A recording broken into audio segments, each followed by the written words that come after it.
Oi, meu nome é Carla Pereira, sou confeiteira, sou ganhadora do Sonho de Prata no desafio Hall da Fama. E hoje eu vim mostrar para vocês como que se faz um biscuit Fiorentini.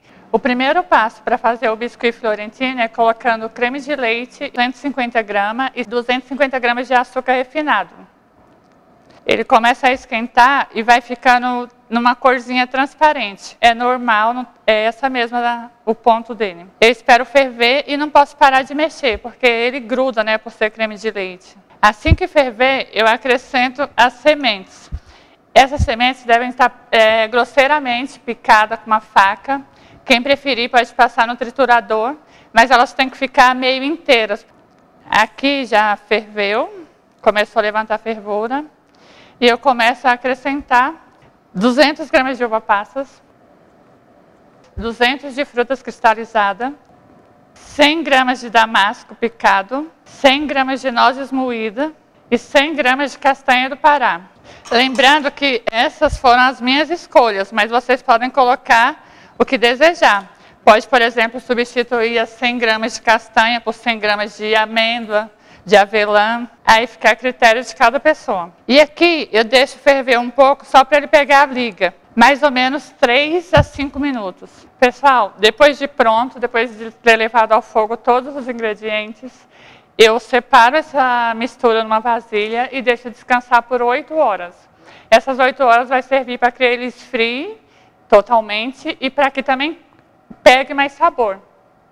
Só aí eu vou começar agora a trabalhar a minha bolacha. Passadas as 8 horas, a minha massa já esfriou e já pegou o sabor que eu gostaria que ela pegasse. E agora eu vou dar o ponto nessa massa, nessa mistura, ponto de massa com essa farinha, que é aproximadamente 300, 400 gramas. A medida da farinha nunca é exata, porque depende muito do ponto aqui da massa. E a gente vai fazer o ponto da massa e vocês vão entender por que a medida da farinha não é exata. Aqui ó, fica uma colinha bem liguenta mesmo, isso é certo, é exatamente assim que ele tem que ficar.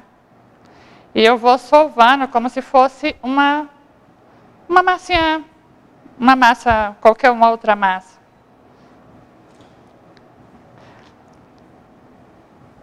O fato de você ter deixado fervendo lá vai fazer com que essa mistura pegue e liga. E aqui, se juntando com a farinha, ela fica em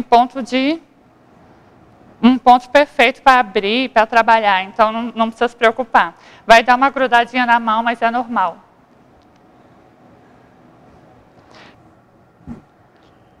Fiz a minha massinha. Eu posso trabalhar toda essa mistura. Posso fazer apenas o que eu for usar e guardar na geladeira tampadinho. Não tem problema. E aí, quando eu for usar, eu tiro, espero perder um pouco o gelo e volto fazendo esse mesmo processo. Agora, se eu misturo a farinha, aí sim eu tenho que assar e tenho que terminar. Abro com rolo. Eu não posso abrir muito fina, porque senão ela queima lá no forno. Então, tem que ficar com uma espessura de mais ou menos uns meio centímetro. Farinha o suficiente para que não grude. Mas não pode ser muita, porque senão vai ficar muito branco, né? Vai ficar cheio de farinha e não é esse o objetivo aqui. A farinha é só para que não grude na mesa. E aí eu corto todos os meus biscoitos, a minha bolacha, né?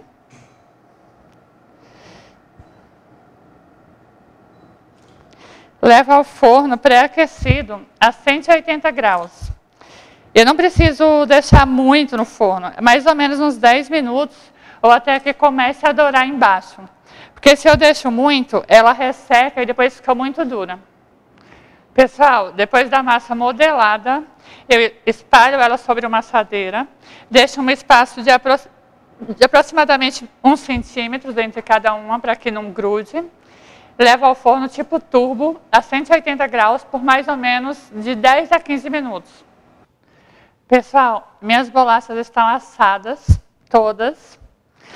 Após assar, eu espero um pouco até que perca todo o vapor, que ela esfrie e que não fique nenhum vapor nela. Porque às vezes o produto esfria, mas dentro ainda tem um calorzinho.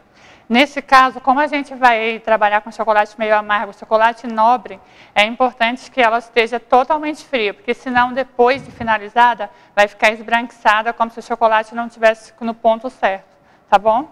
Aí aqui é muito simples, eu pego o fundo da minha bolacha e mergulho no chocolate. Só o fundo.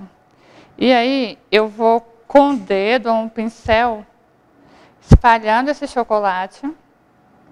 Eu posso deixar uma camada bem grossa, porque aqui eu faço essa textura que é uma característica do biscuit fiorentino. Ela precisa ficar bem bagunçadinha em cima mesmo, porque é a característica dela. Faço isso em todas e levo à geladeira para cristalizar. Cristalizou é quando o chocolate fica sequinho, posso tirar e servir. Pessoal, ficou pronto o nosso biscuit, né? O nosso biscuit fiorentino. Ele é exatamente assim. Lembrando que o chocolate que dá o acabamento, ele é meio amargo e precisa ter essa texturazinha aqui, né? Enfim, levou à geladeira, cristalizou o chocolate, pronto. Esse é o biscuit fiorentino. Eu espero que vocês tenham gostado. Até uma próxima aqui na Padaria 2000.